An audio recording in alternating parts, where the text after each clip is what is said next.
Welcome to my channel. आज हम लोग पढ़ेंगे बहुत ही इम्पोर्टेंट एमसीक्यू जो कि हमारे किसी भी नर्सिंग एग्ज़ाम के लिए बहुत ज़रूरी है। और हम लोग आज पढ़ेंगे हिंदी में। बहुत छोटा सा वीडियो है, आप लास्ट तक ज़रूर देखिएगा। मैं आज पढ़ाऊँगी हिंदी में बहुत इम्पोर्टेंट एमसीक्यू, और हिंदी में क्यों पढ़ाऊँगी ये मैं वीडियो के लास्ट में बताऊँगी।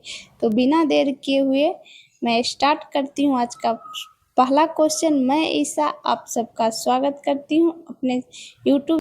तो बिना देर किए हुए आज हम सबसे पहला क्वेश्चन स्टार्ट करते हैं। आज का हमारा सबसे पहला क्वेश्चन है, असामान्य बार बार दोहराए जाने वाले ऐसे मोमेंट जो उद्देश्यपूर्ण लगते हैं लेकिन वास्तव में गैर कार्यात्मक होते हैं, क्या कहलाते हैं? तो आप लोग हमारे साथ बताते चलिए और हमें बताइएगा कमेंट बॉक्स में कि आपका कितना सही हुआ। ओके। जब कोई व्यक्ति लंबे समय तक एक ही स्थिति में स्थिर रहता है उसे कैटालेप्सी कहते हैं। ओके। जो दूसरों की नकल करता है उसे इकोपैक्सिया कहते हैं। जो दूसरों की नकल करता है उसे इकोपैक्सिया कहते हैं। जब कोई व्यक्ति एक ही शब्द या वाक्य को बार बार बोलता है या दोहराता है उसे वेरिगेशन कहते हैं। तो आप लोग समझ गए होंगे कि हमारा आंसर क्या होगा। तो हमारा आंसर हो जाएगा मैनरिज्म। हमारा आंसर हो जाएगा मैनरिज्म। जब कोई व्यक्ति अजीब व्यवहार या हरकतें बार बार करता है और वो लगता है कि उद्देश्यपूर्ण है लेकिन वास्तव में वह उद्देश्यपूर्ण नहीं होते, यह व्यक्ति अक्सर मानसिक विकारों वाले व्यक्ति होते हैं, उसे मैनरिज्म कहते हैं। उन्हें मैनरिज्म कहते हैं। ओके। तो आई होप आपको समझ में आया होगा। चलते हैं हम नेक्स्ट क्वेश्चन में। बाह्य कोशिकीय द्रव सबसे सामान्य धनायन है। तो आप लोग भी आंसर करिए।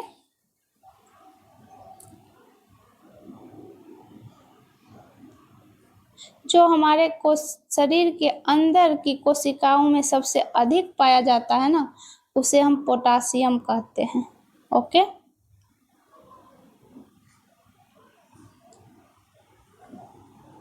हड्डियों और मांसपेशियों के लिए आवश्यक होता है उसे कैल्शियम कहते हैं। जो हड्डियों और मांसपेशियों के लिए एंजाइम और तंत्रिका कार्यों में सहायता करता है उसे मैग्नीशियम कहते हैं। ओके। और जो ECF में सबसे सामान्य धनायन है उसे सोडियम कहते हैं। हमारे शरीर के सबसे प्रमुख फ्यूल है सोडियम। यह शरीर में पानी के संतुलन और तंत्रिका कार्यों को नियंत्रित रखता है। तो हमारा आंसर हो जाएगा बी। नेक्स्ट क्वेश्चन है हमारा इलेक्ट्रोकन्वल्सिव थेरेपी ECT में विद्युत उत्तेजना का उपयोग किसके लिए किया जाता है? दोस्तों हमारा क्वेश्चन कैसा लग रहा है हमें कमेंट बॉक्स में ज़रूर बताएं।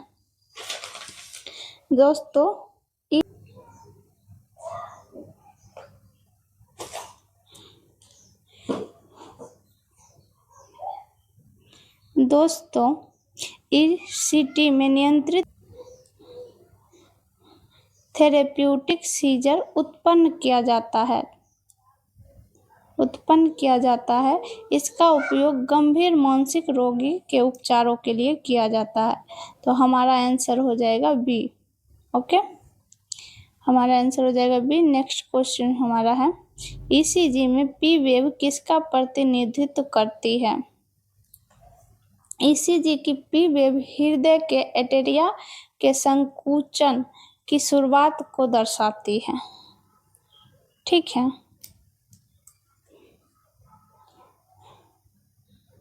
हृदय की विद्युत गतिविधि का पहला भाग होता है एटेरियल डिपोल। ECG की पी वेव हृदय के एटेरियल के संकुचन की शुरुआत को दर्शाती है। यह हृदय की विद्युत गतिविधि का पहला भाग होता है? Material depolarization. डिपोलराइजेशन हमारा आंसर हो जाएगा ए। नेक्स्ट क्वेश्चन है हमारे पास।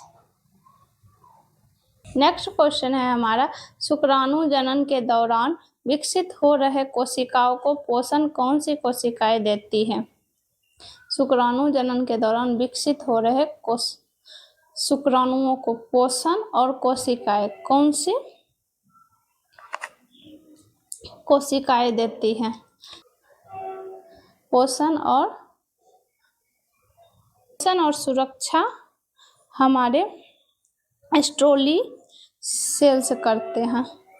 हमारा आंसर डी हो जाएगा। दोस्तों, हमने आपको बताया हिंदी में पढ़ना क्यों ज़रूरी है। अगर आप किसी भी नर्सिंग एग्ज़ाम की तैयारी कर रहे हैं और फॉर्म में आप हिंदी लैंग्वेज चूज किया है या चूज करना चाहते हैं, तो मैं आपको ये बता दूं कि अगर आपने हिंदी लैंग्वेज करेंगे तो आपको प्रॉपर क्वेश्चन और आंसर हिंदी में ही मिलेगा। अगर आप इंग्लिश करोगे तो प्रॉपर हिंदी इंग्लिश ही मिलेगा।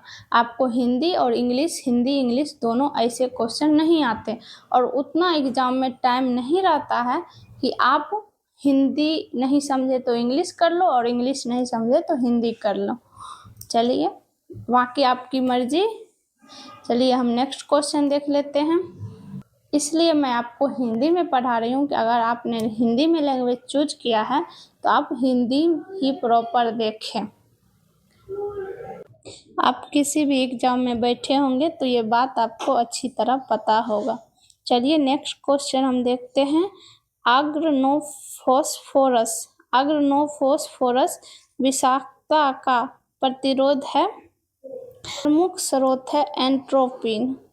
यह एक एंटीडोज दवा है जो कि विष के प्रभाव को कम करता है। यह विष के प्रभाव को कम करता है। ओके, तो हमारा आंसर हो जाएगा ए। नेक्स्ट क्वेश्चन देखते हैं हम।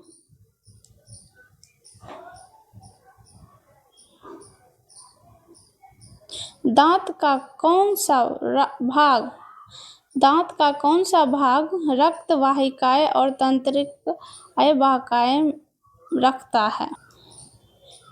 ए इनेमल, बी डेंटिन, सी पल्प, डी सीमेंटम। दोस्तों, इनेमल दांत की सबसे बाहरी कठोर परत होते हैं।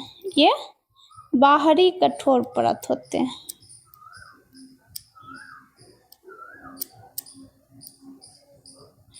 ये बाहरी कठोर परत होते हैं।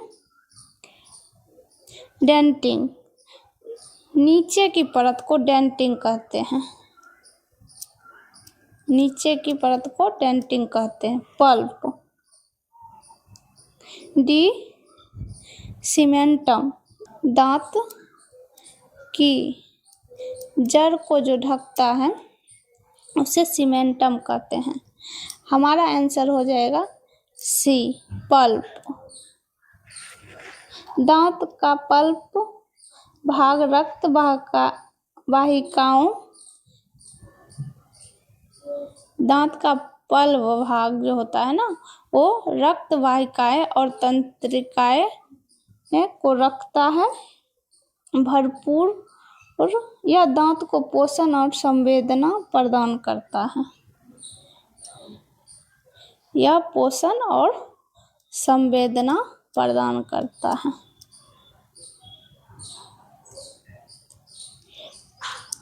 नेक्स्ट क्वेश्चन है हमारे पास। क्वेश्चन है हमारा, निम्न में से किसमें केंद्रीय दाने धड़ पर अधिक होते हैं? जो धड़ पे अधिक होते हैं। पहला ऑप्शन है हमारा स्मॉल पॉक्स। स्मॉल पॉक्स जो हमारे हाथ और पैरों पे होते हैं।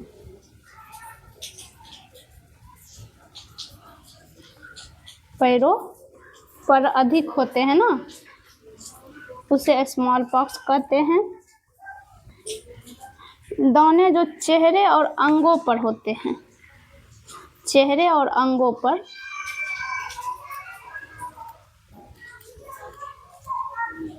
अंगों पर होते हैं उसे मंकी पॉक्स कहते हैं। मसल्स या खसरा जो पूरे शरीर फैलता है, पूरे शरीर में फैलता है, ये लाल कलर का होता है, फैलता है, उसे मसल्स कहते हैं। और चिकन पॉक्स, चिकन पॉक्स कहते हैं जो धड़ पर अधिक होते हैं, जो हमारे धड़ पे अधिक होते हैं उन्हें हम चिकन पॉक्स कहते हैं। हमारा आंसर, सही आंसर हो जाएगा बी। नेक्स्ट क्वेश्चन है हमारे पास, मानव शरीर में सबसे कठोर पदार्थ है, मानव शरीर में सबसे कठोर पदार्थ क्या होता है? जल्दी जल्दी कमेंट में आंसर बोलिए। दोस्तों अगर आपको मेरा वीडियो अच्छा लग रहा है या पढ़ाने का तरीका सही नहीं लग रहा है तो प्लीज़ हमें कमेंट करके ज़रूर बताएं ताकि हम आपके हिसाब से पढ़ा सकूं।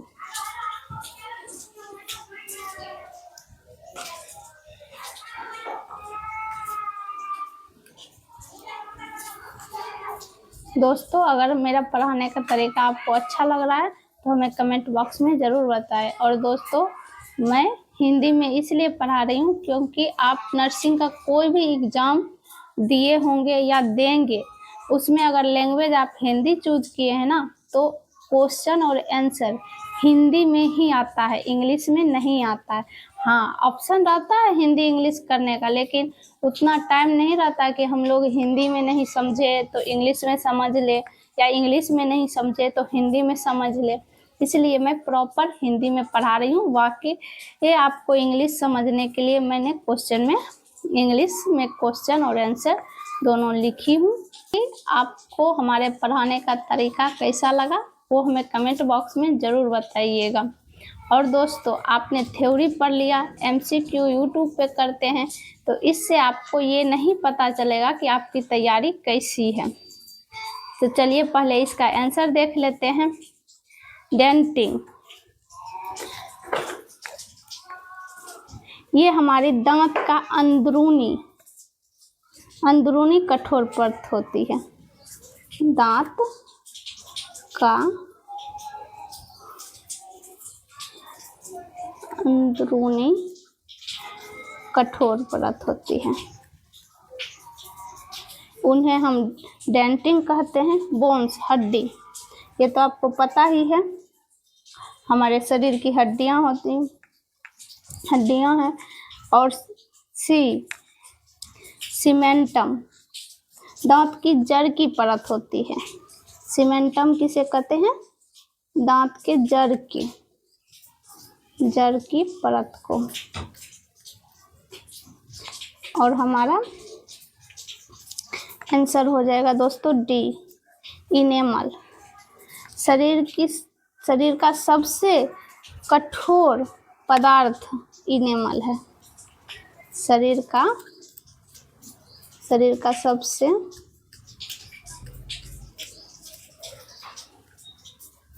कठोर पदार्थ इनेमल है।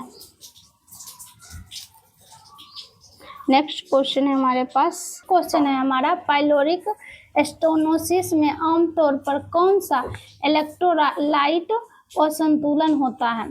हाइपोनाइट्रेमिया, हाइपोकैलेमिया, हाइपरकैलेमिया, हाइपरनाइट्रेमिया। आप लोग दोस्तों बताएं इसका सही आंसर क्या है। जैसा कि हमने बताया कि आप लोग ने एमसीक्यू बहुत ऐसे यूट्यूब पे देखते होंगे या फिर आप लोगों ने थ्योरी भी तैयारी कर ली, एमसीक्यू भी तैयार करे, लेकिन आपका स्कोर पता नहीं चल रहा है कि आपका स्कोर क्या है, आपका लेवल क्या है। तो हमारे टेलीग्राम से ज़रूर जुड़े। मैं 6 जुलाई से टेलीग्राम पे क्यूज करवा रही हूँ जिसमें 50 क्वेश्चन सिर्फ नर्सिंग के रहेंगे। बहुत ही इम्पोर्टेंट क्वेश्चन रहेंगे जो हर एक नर्सिंग एग्जाम के लिए इम्पोर्टेंट है। इसमें आप अपने हिंदी और इंग्लिश दोनों में क्वेश्चन आंसर रहेंगे। इसमें आप अपना क्वेश्चन लगाइएगा और अपना स्कोर देखिएगा। कि आपका कितना सही हो रहा है और आपको कितना तैयारी की ज़रूरत है। दोस्तों अगर आप करना चाहते हैं 6 जुलाई शाम 4 बजे से मैं क्यूज करवा रही हूँ। आप हमें कमेंट बॉक्स में ज़रूर ये बताएं कि आप 50 क्वेश्चन रखना चाहते हैं या 100 या नॉन नर्सिंग का भी उसमें ऐड करना है, तो मैं आपके कमेंट के हिसाब से उसमें ऐड करूँगी, नहीं तो उसमें 50 क्वेश्चन ही रहेगा। आप 1-2 बार दे के फ्री में करवा रही हूँ दोस्तों, आप 1-2 बार दे के ट्राई करिए, क्वेश्चन का लेवल चेक करिए कैसा लग रहा है, क्या लग रहा है। तो आप फ्री में है, एक बार ट्राई करने से क्या जाता है, आप लोग ज़रूर जुड़िएगा। चलिए हम लोग इसको देख लेते हैं।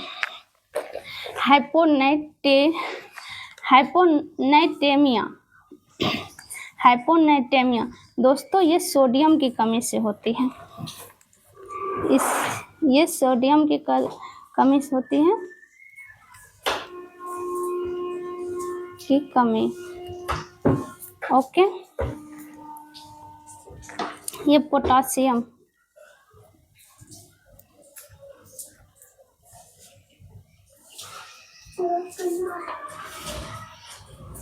की कमी से होती है।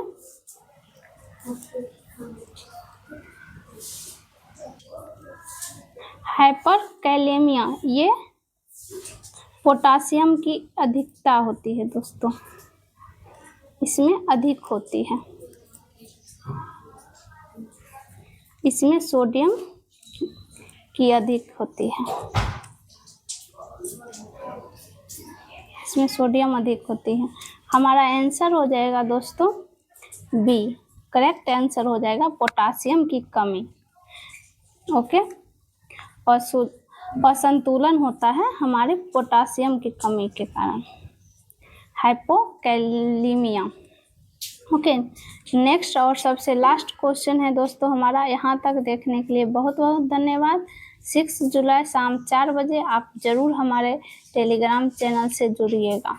ओके, वयस्क CPR में छाती दबाने की गहराई होनी चाहिए, कितनी होनी चाहिए?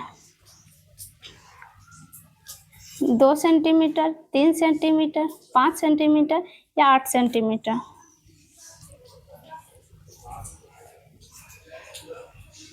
CPR हमारी छाती की CPR देने के लिए कितनी सेंटीमीटर आपको दबानी चाहिए, कितना CPR देनी चाहिए दोस्तों? तो हमारा करेक्ट आंसर हो जाएगा C। हमारा 2 सेंटीमीटर बहुत कम हो जाएगा।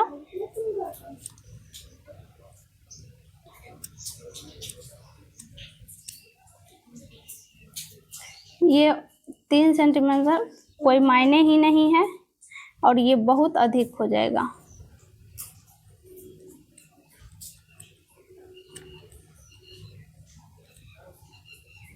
तो हमारा सही आंसर हो जाएगा 5 सेंटीमीटर। दोस्तों यहाँ तक आने के लिए बहुत बहुत धन्यवाद। आपको हमारा क्वेश्चन का लेवल कैसा लगा? सॉरी, मैं ये बार बार बोल चुकी हूँ, इसके लिए क्षमा चाहती हूँ। दोस्तों आप हमें ये बताइए कि नेक्स्ट वीडियो में आप किस चैप्टर, किस सब्जेक्ट का आप MCQ चाहते हैं। अगर समझाने का तरीका सही है, अगर आप सिर्फ आंसर चाहते हैं कि आंसर को ही डिटेल में बताए, तो इससे आप हमें बोलिए, या हमको चारों ऑप्शन को डिटेल में समझाइए, तो मैं उसी तरह समझाने की कोशिश करूँगी। चलिए फिर मिलते हैं नेक्स्ट वीडियो में, तब तक के लिए धन्यवाद।